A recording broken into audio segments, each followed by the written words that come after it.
Apart from Sheikh Hasina কর্তৃক নির্যাতিত doctor ইউনূসের প্রতিশোধ নেওয়ার সবচেয়ে বড় সুযোগ ক্ষমতায় যাওয়া।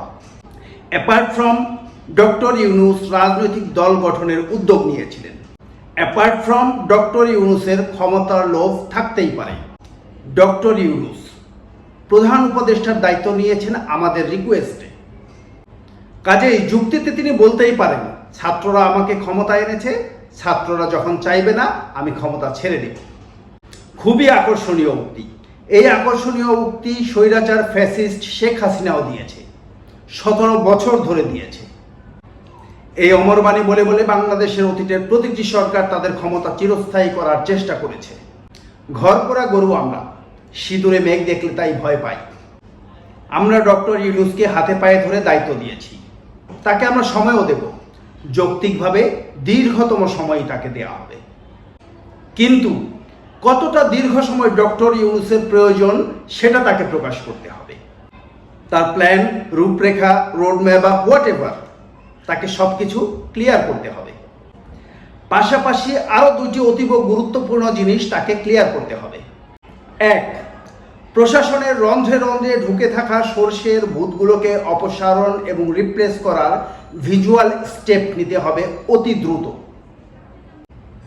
ঠকবাজতে গাও জ্বরের মতো এটা একটা কঠিনতম কাজ হবে। এই কঠিনতম কাজটা ডক্টর ইউনূস সরকারকে ঘোষণা দিয়ে ইমিডিয়েটলি শুরু করতে হবে। অন্যথায় আনসার বিদ্রোহের মতো আবার যে কোনো সময় যে কোনো একটি বিদ্রোহ মাথাচাড়া দিয়ে উঠে সরকারকে টলিয়ে দিতে পারে। 2. সেনাপ্রধান কর্তৃক ডিক্লেয়ার করা সেনা হেফাজতে থাকা স্বৈরাচার ফ্যাসিস্ট সরকারের সেই দোসররা কোথায়? তাদেরকে কি আয়না ঘরে রেখেছেন, নাকি তাদেরকে রুটি মাংস খাইয়ে তাদের সাথে মিটিং করছেন নেক্সট কোর্স অফ অ্যাকশনের, নাকি তাদেরকে সীমান্ত দিয়ে অর্থের বিনিময়ে পাচার করে দিচ্ছেন? কেন কুমিরের বাচ্চার মতো একটা একটা করে সামনে আনছেন? কেন স্বৈরাচার স্টাইলে বিভিন্ন গল্প সাজিয়ে তাদেরকে ধরে এনে আমাদেরকে বিনোদন দেওয়ার চেষ্টা করছেন? কেন জনগণের চাহিদা সম্পন্ন বডি আরাফাত, কাওয়া কাদের বা আসাদুজ্জামান কামালের মতো শয়তানগুলিকে দ্রুত জনগণের সামনে এক্সপোজ করা হচ্ছে না? কেন বিদ্রোহীদের দমন করতে বারবার ছাত্রদেরকে ব্যবহার করে তাদেরকে ছাত্রলীগ বা হেলমেট লীগের মতো একটা ইমেজ প্রেজেন্ট করার চেষ্টা করছেন? কেন তাদেরকে দিয়ে মব জাস্টিস করাচ্ছেন? ডক্টর ইউনূসের চাইতে ভালো বিকল্প আমাদের হাতে নেই। শুধুমাত্র তার একটি মুখের কথায়, তার একটি ফোন কলে বহির্বিশ্বে আমাদের অবস্থান, আমাদের ক্যাপাসিটি, আমাদের অবস্থার ব্যাপক ইতিবাচক পরিবর্তন ঘটতে পারে। আমরা চাই ডক্টর ইউনূস তার উপর মানুষের আস্থা, বিশ্বাস এবং গ্রহণযোগ্যতা বজায় রেখে সফল হন এবং তার উপর অর্পিত দায়িত্ব আমানতদারিতার সাথে সম্পন্ন করেন। তবে এই জন্য ডক্টর ইউনূসকে ট্রান্সপারেন্ট হতে হবে। সবশেষে আমার মনের মধ্যে একটা প্রশ্ন কুরে কুরে খাচ্ছে।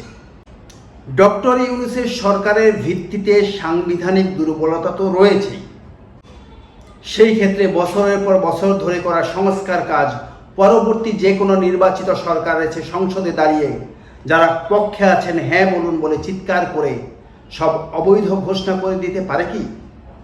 তাহলে সাথে থাকুন। আসসালামু আলাইকুম রহমতুল্লাহি ওয়া বারাকাতুহু।